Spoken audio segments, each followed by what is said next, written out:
I mean, Halo collapsed and gave birth, I guess, to this, because I met Pete, and he allowed it really to happen. So I'm very grateful for that. I know I'm lucky. If anyone was born to make movies, it's Neil Blomkamp. The most important thing for me to do is to make a film that I think audiences would find compelling. Like, they went and bought a ticket to watch a film that keeps them engaged and is compelling. If you make a film that's very political and very, you're really taking a stand, then you run the risk of making a film that might lose most of those audience members. So what I wanted to do was I wanted to make a science fiction film that had the structure of it would be this apartheid South African background that I grew up in. And I would have this veneer of science fiction on the top of it that would make, hopefully, for a compelling, engaging story. And it's not very easy, and even very good actors who are used to delivering scripts, they dry up when you ask them to improvise. And so Neil always said to us that he had a buddy of his who he met when he was in high school in South Africa, who he wanted to play the lead role, and it's somebody who hasn't really acted before. And I'm going to introduce him now, and I can just tell you that when you see the movie, you're going to be absolutely blown away by his performance. So let's introduce Shelto Copley. I promise you, baby. Don't give up on me, okay? So I sort of did a very logical kind of breakdown and then just stopped thinking completely and would just go into each scene just without thinking, basically, and just act. I wouldn't say I've been a show-off, although when I was younger, a lot of people would disagree with me. But I always had a genuine sort of love of doing characters, particularly accents. I could always do it. I used to do, prank phone calls. Anton, it's me, accept the call. I've been friends with you for fucking 19 years, man. We really did work hard, and it was very demanding environment to work in, but I think it brought, because it was a real slum and everything was real that you see in the film, and I think that certainly made it easier for me to play the character.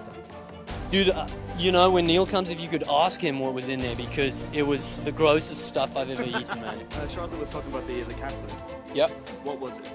He says it's one of the worst things he's ever had. Well, there's the version of what I told him it was, and then there's the truth. The truth is it was just real cat food. Hannes, bring my food. See, everybody's gathering now. Don't shoot, man. You're gonna turn it into a war zone. What is that? Is it tear gas? Is that tear gas? No, it's cat food. It's cat food. I just distract them. This is Wickes van der Merwe from MNU, and we are here to serve you an eviction notice. Where we are right now is we're in South Joburg. Geographically, this is part of Soweto.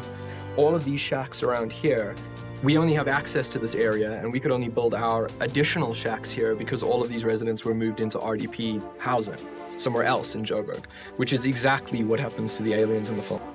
In all of our sets, use what we could from the communities, including District 9. I don't think there's been one clean set apart from Vickers' house in this whole movie. Everything's down and dirty. The crew are sick to death of it.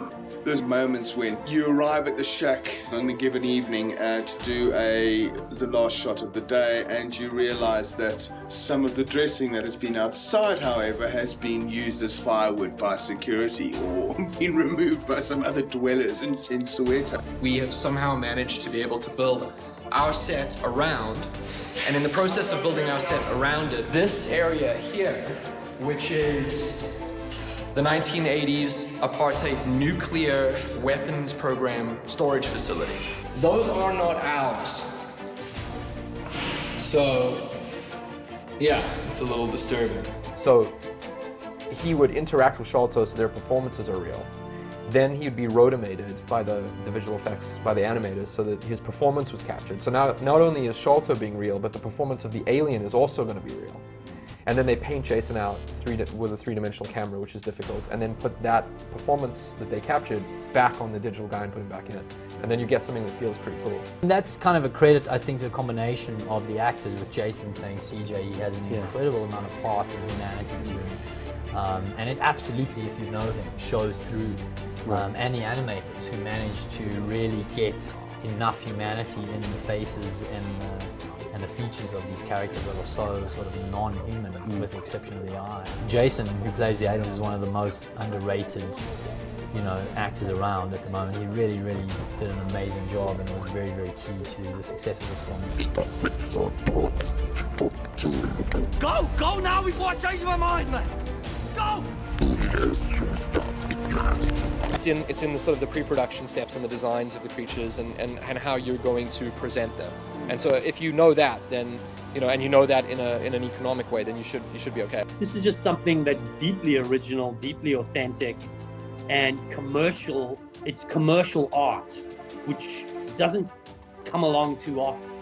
It's not manufactured franchise stuff. It's just a piece of work that can compete with a franchise, but really is an artwork at the same time. I mean, we both would love to make another District Whatever movie if this is successful. Then the answer is yes, because for me it's so creatively rewarding, and he's found his new career of acting. So it would be cool to do. Yeah, I would love to do it. I know Neil would love to do it. I think it's just going to come down to a timing thing as to when that's actually possible.